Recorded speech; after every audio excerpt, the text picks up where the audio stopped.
Does to Smith. Jabari for three and the win. Yeah! He got it!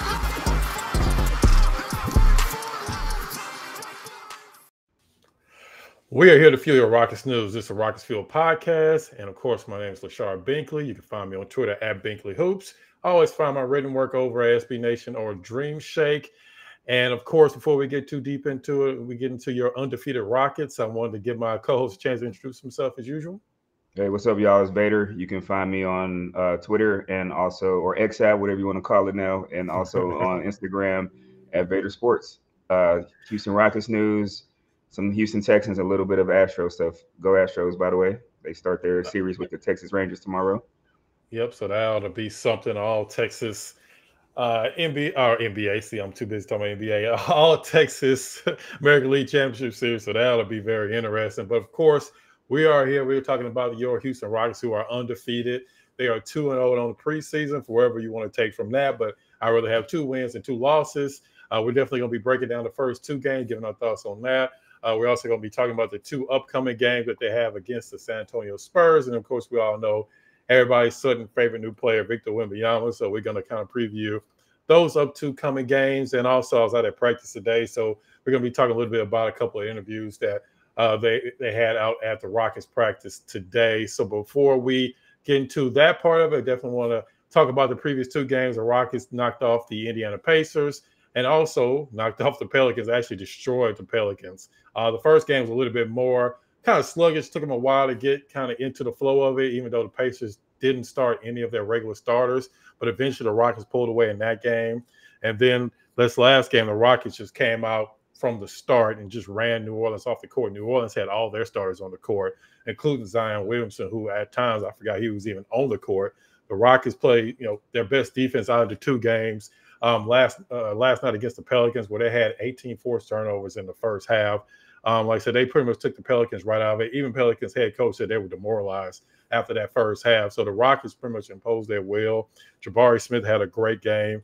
Like I said, just overall, the overall defense was just phenomenal. You saw the Rockets switching, and you saw the Rockets getting their hands on a lot of loose balls. The Rockets were just kind of all over the court. So what's kind of been your perspective of the first 2 games and what you've seen from the Rockets now that they're 2-0 in the preseason? So like you said, the first game, it was kind of hard for me to I liked what I saw. I liked the process by which they were doing things, but it was a sluggish game, and it was kind of difficult to watch, I guess, in my opinion. I did like a lot of the stuff that I saw, but I was just curious. I know it's the first preseason game, but then you always wonder, are the guys getting it? Are the guys locked in? Yeah. What is it? What exactly is this supposed to look like? Because, it's kind of bare bones at the beginning. Guys are still probably thinking a little bit more than reacting. And so eventually I think, all of that stuff is going to iron itself out. But I like the process by which they were trying to do things. You saw unselfish basketball. Nobody's going to accuse the Rockets of being an AAU team this year. You're not going to see guys just coming down the court. And, I'm not going to lie. Sometimes I like to see that kind of stuff because I'm a fan and I just want to see guys go out there and put on a show and display athleticism and supreme skills or whatever. But at the end of the day, when it comes down to winning basketball, that's not going to win games for you. And we saw that in the James Harden era, where we had a guy who was, he was arguably, the best or one of the best scorers that we've ever seen in this league, during the regular season at least.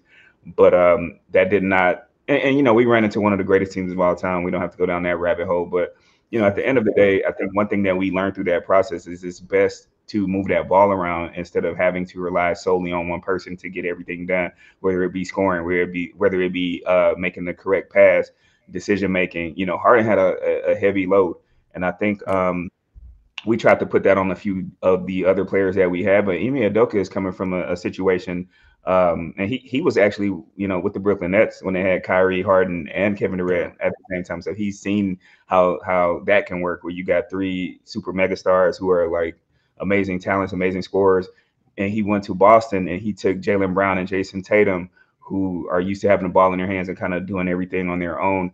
And he made them more of a team, more team oriented. And, they made the extra pass. I think that was one of the things he mentioned was one of his emphasis when he took that job, was to convince them, hey, I know this is a good shot for you, but there's a better shot if you just swing, one more pass. And Lachard as well as anybody, that was something that Rudy Tomjanovich got the Houston Rockets to buy into Yeah, during the absolutely. season. Yeah, swing the ball. Like Hakeem he had to convince Hakeem to kick it out. That was the first one. And then he had to also like, okay, you might have the shot. If you have it, take it. But if Yeah. a guy next to you has a better shot, swing that ball around and we're going to get, a higher percentage shot. And so we saw a lot of those things in that first game. Jalen Green has not exerted himself. He has not like tried to put his stamp on the game, so to speak, and just go out there and score a bunch of points. You see him trying to facilitate more. You see him trying to figure out where his spots are in his offense. And it looks a little weird to me. But I think ultimately, 10 games in, he's going to look like a much improved player just because he's not going to be out there forcing shots. There were some things that they ran in that second game, and I posted on Twitter. I was like, oh, that's different, because it was like a play that I had seen them run for Jason Tatum before, and I don't specifically remember it last year. So he got a wide open mid-range shot. Jabari was like above the 3-point line, and they confused the defense, and he got a wide open shot. And if they had like made a different decision, he could have cut to the basket, or Jabari could have been wide open for that 3-point shot. So I don't know, man. Like I like it. And then I haven't even talked about the defense yet. The defense was kind of a revelation that second game. And I don't know if it was how much of it was us and how much of it was the Pelicans were not ready to play. But whatever it was, you saw, especially like when, Dylan Brooks has he's definitely brought an element to the team. Yeah, he got kicked out of the first game. We talked about that a little bit. I personally think that part of the reason he got ejected was based on reputation, and whatever. But like you saw it in the second game, he brings an intensity. He fights over every screen. He's diving for loose balls. He's like hitting guys with his forearm. He's doing all the little things that you need to do in order to be a winning basketball team. And then when Tari Eason and Jayshawn Tate came in off the bench, they just wreaked complete havoc on whatever the Pelicans were trying to do offensively. I think Jayshawn Tate got like 3 steals in a very short amount of time, and then Tari's just being Tari out there. So, I mean, overall, I think you have to be encouraged on both sides of the ball. One thing that they have to do real quick, and I'll let you go, but you have to have some kind of identity as a basketball team. Yeah. I think that's something that we haven't had in 3 years, at least 3 years. Is an identity. And when we're trying to project how many wins this team is going to have this season, you just don't really know, because you don't know how the pieces are going to fit together. And it's like, what do we hang our hats on at the end of the day? And if we're going to be a defensive team, I think that's something that you can bring to the table every game, because that's just intensity, that's film study, that's that's just being a dog out there on the floor. So if that's the identity the Rockets are going to have, like a kind of a grit and grind type of thing, and then being unselfish on offense, I don't see any reason why we can't be in the conversation for a play-in. Yeah, like you said, it's just overall, it just feels differently. Now, of course, it's kind of hard to tell, like you said, if maybe New Orleans came into the game, they weren't as focused as they should be because it's preseason, or how much was it the Rockets were just kind of they brought up their intensity a lot more than New Orleans. And Ime actually talked about that today during practice. Somebody asked him that exact question. He said, yeah, part of it was New Orleans, but we were also in the right spots. We were also making the right reads. We were also playing extremely hard. So just from his perspective, he thought a lot of it was because of how hard they were playing out there on the court. So, that's definitely good to see. And again, as far as another thing just interesting is how they're going to do the rotations. It's kind of always hard to tell in preseason because you got so many players. And then in the first game, like you said, Dylan Brooks was kicked out. So we didn't really see the rotation then. But we did see the guard rotation in the first game, at least, to where we saw how they were staggering Amen with Jalen, and then Amen with Fred. They were kind of staggering those 3 guards. And I think that's pretty much what we're going to see in the regular season, because I just don't see Aaron Holiday getting a lot of minutes. The one guy that I'm just really interested about is Cam Whitmore. What are they going to do with him? Because after that first game, I asked Coach about, Cam, can he get in the rotation? He's like, yeah, he could play 2 through 4, which is interesting because most people probably thought he's going to play a lot of 3. So what's kind of your thoughts on the rotation? Again, It's kind of hard to say because they got so many players that they're trying to get in and out of the game.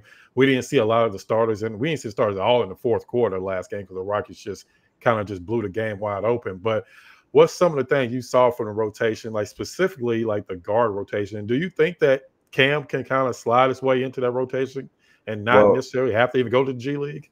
Well, I haven't watched the video because, like, before we started this podcast, I know you told me you were editing it, so I'm really interested to see what you just said because I'm of the opinion that he is probably Udoka. I'm talking about is probably going to come out the gate more veteran heavy because he wants to establish the culture. He wants to, put guys on the floor who he knows are going to contribute to winning basketball. Guys who've been there and done that and have seen things.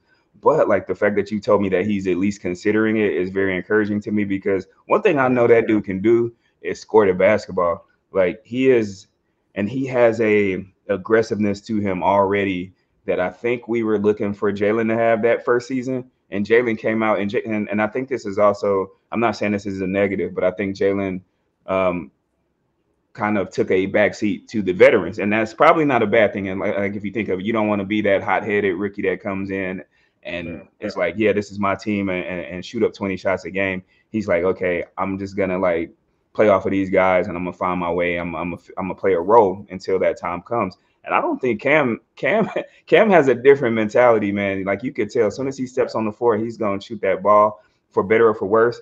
And so like, so if he's making it, it's great, right? If he's making it, it's great. If he's missing it, then you're like, okay, bro, pass the ball. Because there was this one instance, I think in the first game, where he should have made, you know how we were talking about earlier about making that extra pass. He should have made an extra pass to the corner. I think it was Jabari that was over there that was wide open, and he kind of like chucked it up. And so those are the type of things that you want to see ironed out of his game. But like if he's saying that he's willing to play him at the 2, the 3, and the 4, man, I think sky's the limit for him. He has the body for it. He has the athleticism for it. I think I did a lot of like study on him as he was coming out because, you know, a lot of people thought that he was somebody we could pick at 4. And he fell all the way to 20, thank goodness. But 2 of his comps were Anthony Edwards. And that was because of his the way he's built and then his explosive athleticism. There was this guy who like tested guys like as far as like explosion and things like that. And he was like the only person in his database that was similar to Cam Whitmore at that weight and height was Anthony Edwards. And then the other guy was Jaylen Brown, and who is more of a small forward. So like I don't know, man. Like Cam Whitmore is that X factor. He's a guy who definitely should have won in the lottery. I think you're seeing it now. A lot of teams. I get on Twitter every day and I see teams like the Lakers and the Clippers, and they're like, man, I cannot believe we passed on this guy. Like the Clippers lost on him because the Eric Gordon trade, of course. Thank you. And then the Lakers obviously picked another player. I'm not gonna say his name and be respectful, but like I saw the Pistons as well today. Somebody from the Pistons fan base said the same thing.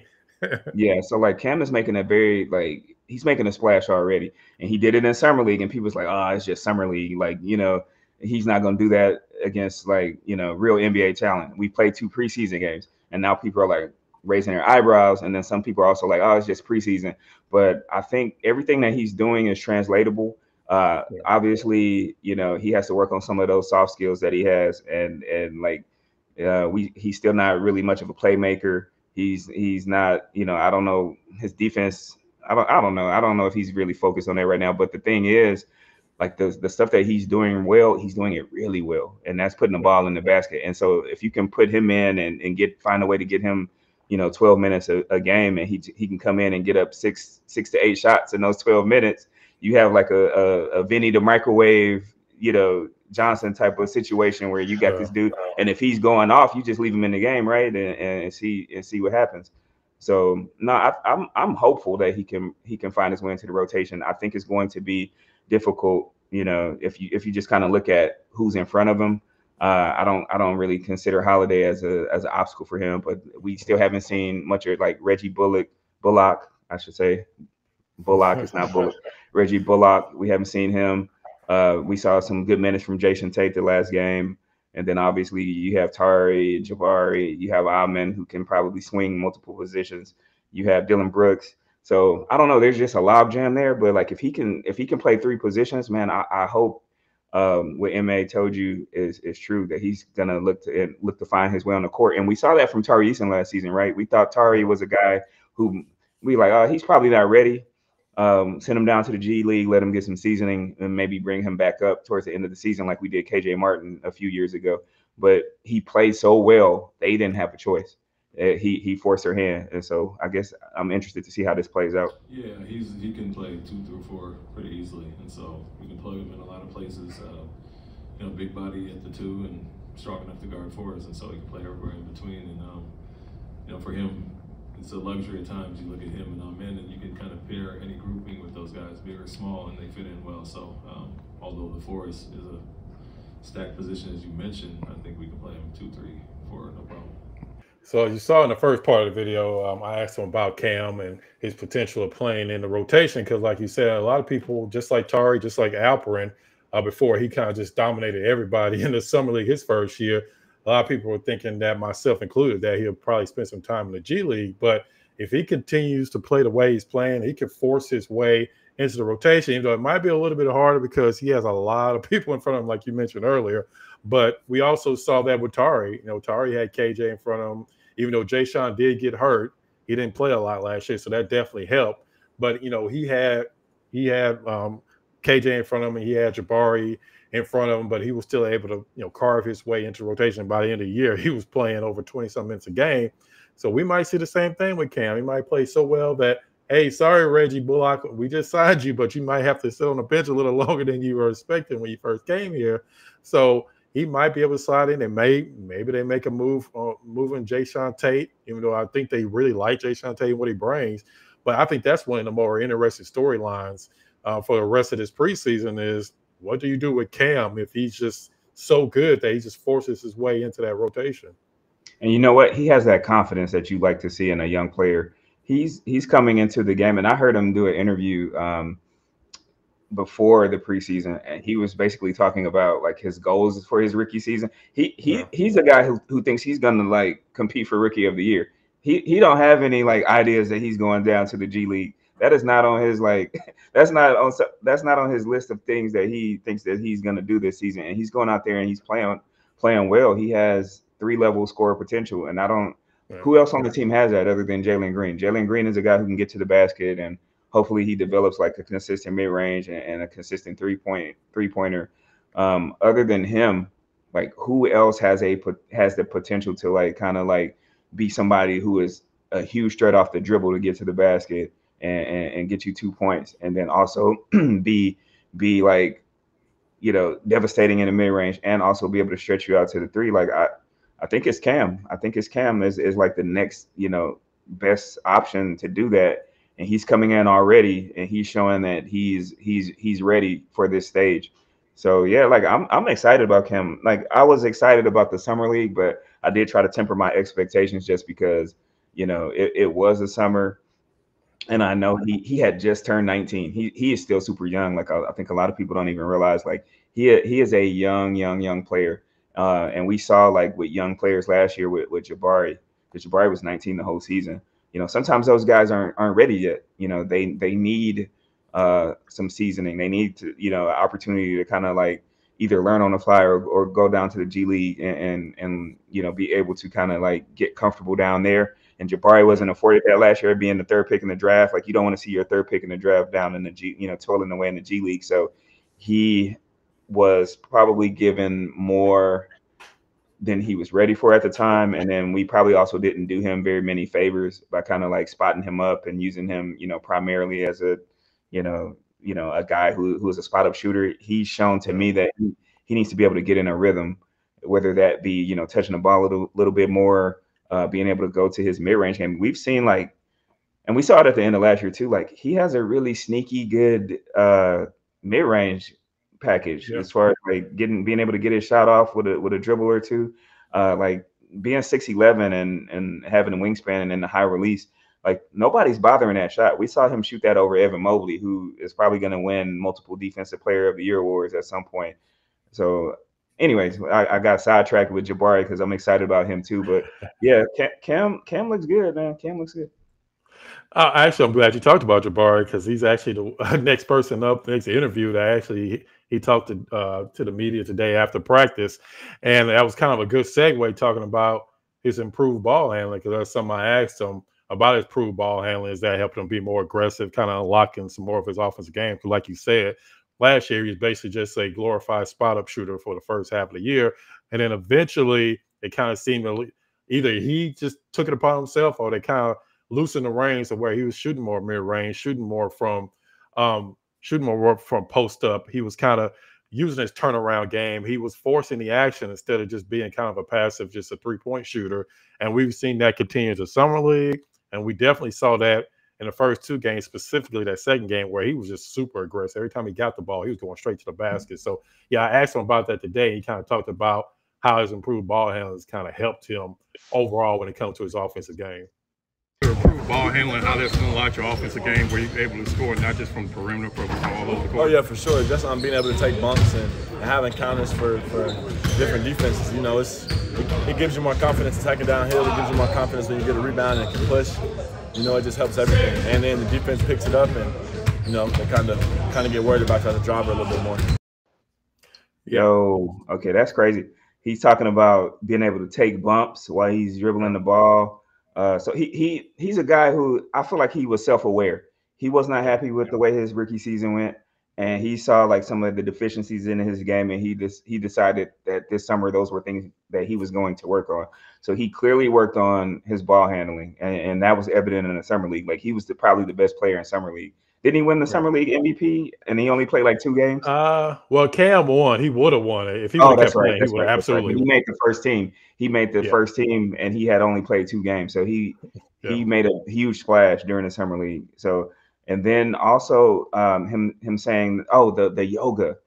One of the things that I was kind of concerned about with him was his bend. Like you didn't see him get where you would like to see a guy his height as far as like getting low and being able to move his hips and I seen some of those things defensively like help him out now. And I saw him it may have been one of the clips that I saw that you recorded during the training camp when he drove past the defender and got that dunk on Tari, where he got a lot lower. He got a lot lower on that drive. It was a left-hand drive, and he got really low on it, and I had never seen him do that before. And so, like, yeah, man, Jabari, and I was telling this to somebody earlier today.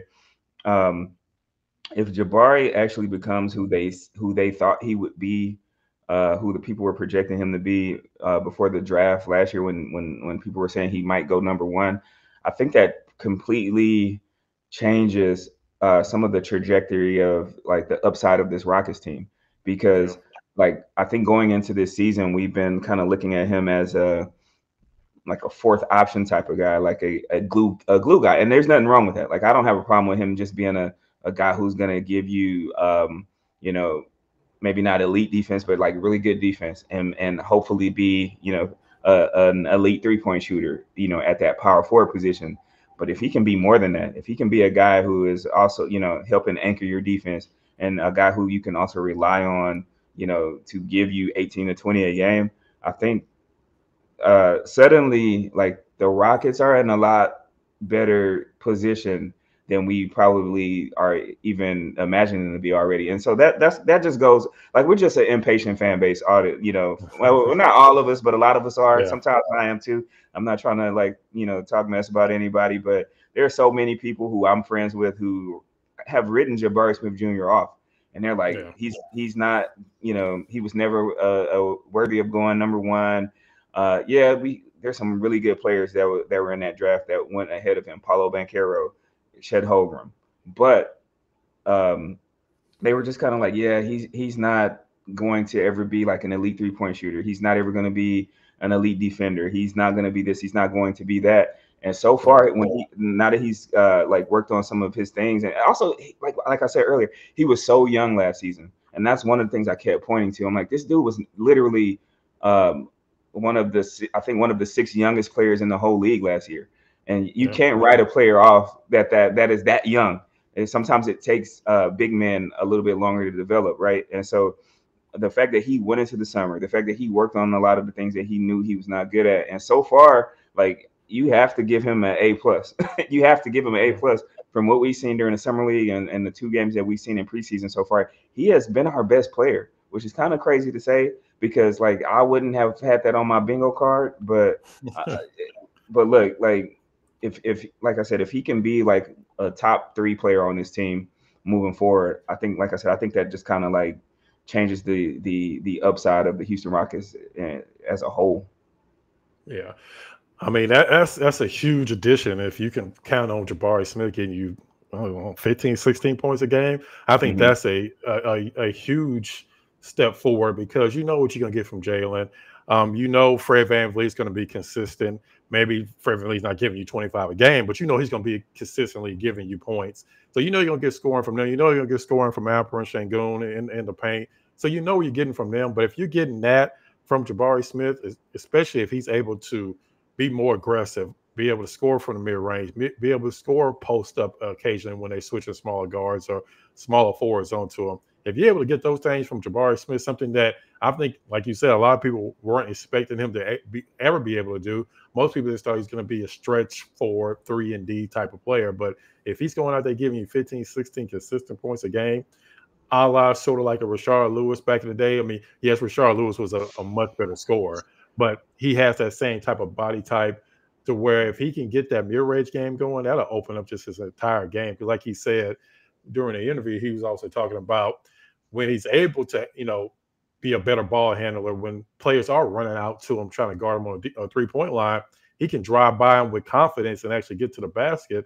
And I think that's a matchup nightmare because you put a bigger guy on him. If he can handle the ball, you know, a lot better than he did last year, he can get by him. If you're trying to put a smaller guard on or a shooting guard or a small forward on him, then he should be able to post him up or be able to just take him to the basket, you know. So that's definitely a huge development when we're talking about can the Rockets possibly make the play-in game. You're going to need players like Jabari Smith to jump and to take that step forward. And he had like 2 really good plays last game, and it involved 2 of our better players. It was one with Jalen Green, and I mentioned it earlier, where he had the ball above the 3-point line, and he got Jalen an open look, an open mid range. It was a long 2, so we probably haven't seen a lot of those in previous years, but it was a good shot. It was a good shot for Jalen. He knocked it down, and those are the kind of shots. Like I said, those get guys going. They may not be the most efficient shots on paper. But you know, anybody who's played basketball before, you know, like if you can get a shot in a range that you feel comfortable with and you can knock that down, you know, that translates to you shooting better from longer range. And so like the fact that we like completely eliminated, I know what the stats say, but you know, some guys need to take shots in that little mid-range area in order to get themselves going. I think Jabari is one of those guys. I feel like Jalen Green is also one of those guys. So I'm glad that we've incorporated that back into the offense. And then the second play with Jabari that really caught my attention was one with Sengun. He and Sengun ran like a little 2-man game. And Sengun, he passed it to Sengun. Sengun got it back to him. And he also got like a little nice mid-range game and knocked it down. And I'm like, okay, so if you can get Jabari up there and they're confident enough in his passing, his decision-making, his ball handling, where he can like be involved in those kind of actions, man, like he looked, like I said, he looked really good as far as either getting himself a shot or getting a shot for his teammate. Yeah. We didn't see a lot of that. Yeah, absolutely. That's going to be a big thing to watch for this upcoming season. Before we wrap the show up, definitely want to talk about the 2 upcoming games the Rockets have against the Spurs, who all of a sudden are like must-watch TV at this point. We've all saw the videos of Victor Wembanyama the last couple of games, some of the amazing things we saw from them. And we've all, as you know, Rockets fans have been waiting for this matchup with the Spurs. And yes, it is just preseason, but we will also see that at the beginning of the regular season. So we're definitely interested to see how that's going to play out. So what's kind of your thoughts on this upcoming game against the Spurs? They have back-to-back games in San Antonio against Wembanyama and the Spurs. So what are you expecting to see, and what do you kind of want to see from the Rockets as they, you know, go up against the Spurs, who are more than just Wembanyama? I mean, they have Devin Vassell. He's another really good player that they have. Of course, they have Jeremy Sohan. They have him as well. He's another one of those type of players that, you know, is going to be an elite defensive player at some point in his career. So what are you expecting to see from the Rockets as they go up against the Spurs next week? I'm expecting Amin Thompson to get off one of those like baseline reverse dunks on Wemby, like the one he got last game, that Kobe dunk. Yes. we didn't even talk about how like Amon looked a whole lot better the second game than the first game. Yeah. He looked that's what I was wanting to see from him. But as far as Wemby, man, I'm gonna be honest. I watched the game until they took him out. Then I no longer watched the game because I wasn't interested anymore in watching the San Antonio Spurs.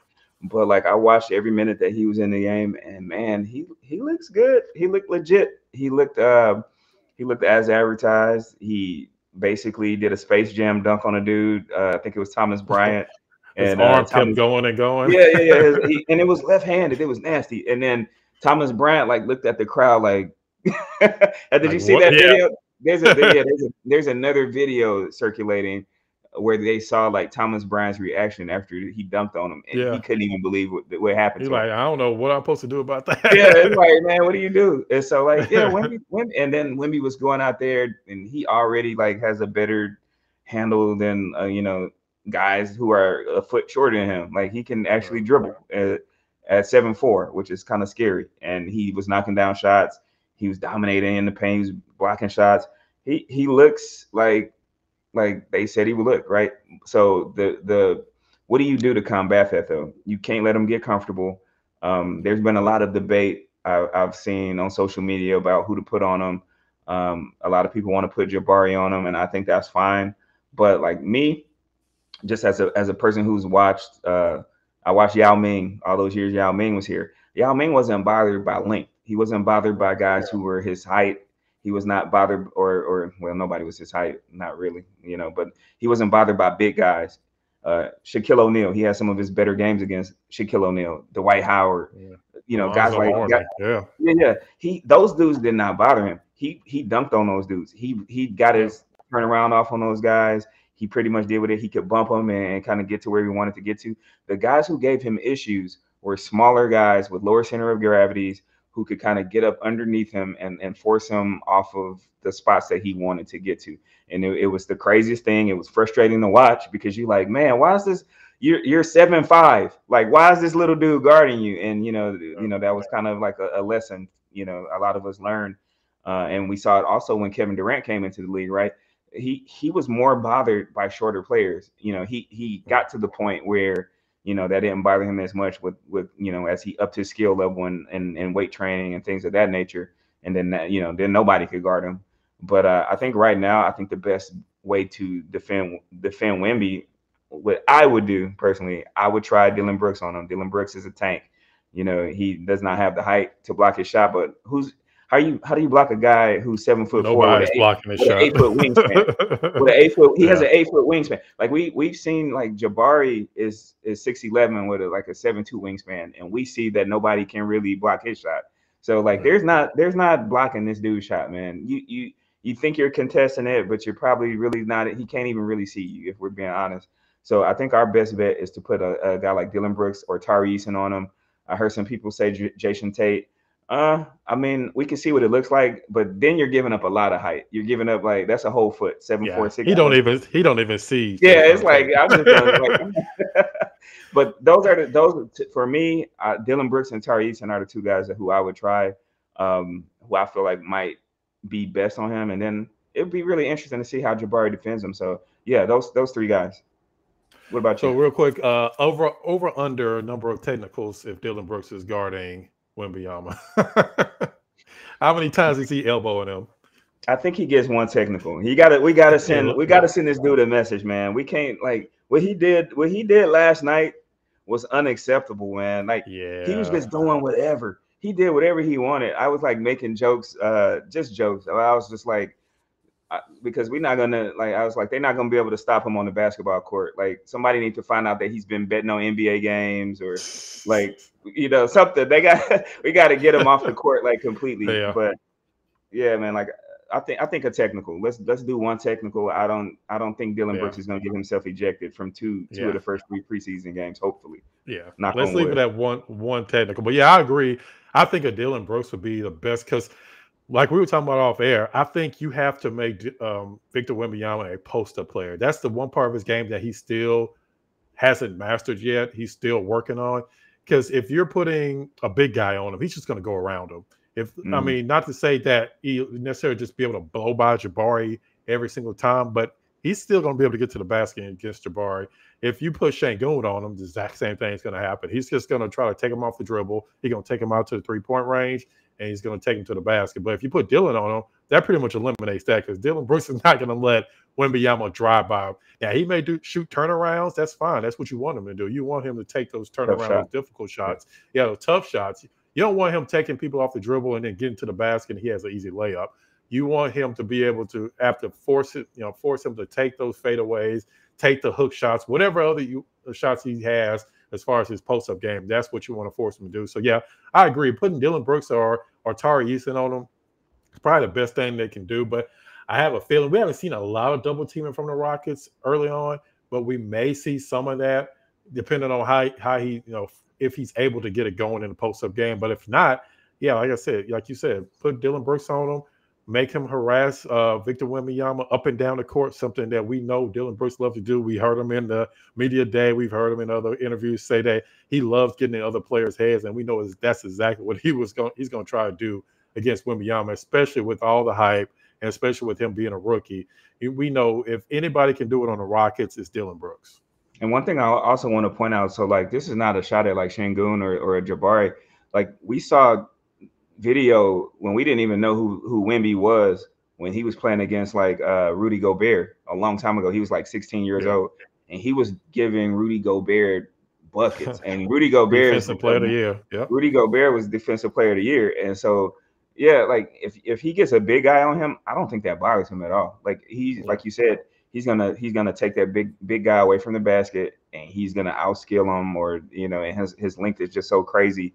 Like you're not you like I said, you might think you're contesting his shot, but you're not gonna block his shot. And so he knows that, and that's why you see like a guy like Kevin Durant, who he's kind of like playing like Durant, like a supersized Kevin Durant. And you see like a guy like Kevin Durant, and we always talk about how like Kevin Durant has like the reason Kevin Durant is so good offensively is because he can pretty much just shoot over everybody. He shoots over everybody. He can get to whatever spot he wants to get to with his handle, and he just shoots right over you, and you can't do anything about it. And now you got a guy that is 5 inches taller than Durant, and he's doing the same thing. So yeah, put a smaller guy on him. Make him put the ball on the floor, or I think we can steal the ball from him. I saw a couple times yesterday where he got ripped, and I saw a couple times where he was in the post and he didn't look as comfortable. So like, yeah, if he gets Dylan Brooks and he's like, oh, I'm gonna try to post Dylan Brooks up, he's not gonna outstrength Dylan Brooks, and who knows? Like, so it's gonna be really interesting. And we played him 2 times in a row, so I wonder if he's gonna play both games. I'll be interested to see that too. Yeah, we'll see how we know Pop is notorious for trying to rest guys. So I wouldn't be surprised if he sits out one of those games. But especially if he has a good game in the first game, he may not play him in the second game. But if we kind of neutralize him that first game, he might run him out there for a second time. Yeah. So we all know wins and losses don't matter, but at the end of the day, a lot of Rockets fans would love to see the Rockets win both of these games against the Spurs. Yes. So we'll definitely see how that plays out. The Rockets will have one more game after that next Friday as they wrap up the preseason before they take on Orlando Magic the following Wednesday. That seems like a lot of days off in between games, but I guess that's how we're going to do it this season. So we're going to definitely be back next week. Before we wrap it up, I definitely want to say thank you to my co-host as usual for joining us. Man, I thank you. I appreciate it, and all the hard work that you're doing, getting out there to those practices, and getting everybody that content that we're starving for. It's been a long off season, so to see the player interviews, to hear from Ime Udoka's own mouth like what he plans to do with a guy like Cam Whitmore, to hear from Jabari Smith Jr. from his own mouth some of the things that he's been working on, because we can see it and we analyze the game. Everybody is kind of an expert in their own way, the way we consume the amount of basketball that we consume. And so like we saw like, yeah, he looks better. He looks like he's dribbling better. And we kind of check with each other. You see that too, right? And it's like, yeah, but to hear him say, yeah, man, this is something I've been working on. And, I love that. So thank you for everything that you're doing as well. Yeah, man, absolutely, man. I appreciate that. I mean, that's definitely what we want to do here on this channel, is bring you content that you may not necessarily get everywhere else. And we're going to continue to bring you that all season long. We definitely plan on being at more games than last season. So definitely want to continue to bring you that content, because we may actually be getting a more competent. We definitely would get a more competent team this year. Yes. That's one thing we will know for sure. How many wins, we don't know yet, but we know it's going to be a more competitive team, a more fun team to watch. So we definitely want to continue to bring you that content here. And we definitely appreciate everybody that subscribes. We gotten 10 or 15 more subscribers since our last video. So we definitely appreciate everybody that subscribe. Make sure, if you're not subscribing to the channel, make sure that you are, so you can keep getting the exclusive videos that we bring here from practices and from games, and checking out our podcast. We're going to have a lot of interesting guests coming up throughout the season. So definitely make sure, if you haven't hit that subscription button, make sure you do that now and hit that like. I said we always appreciate all the support. Definitely check us back for our next episode of the Rockets Fuel Podcast.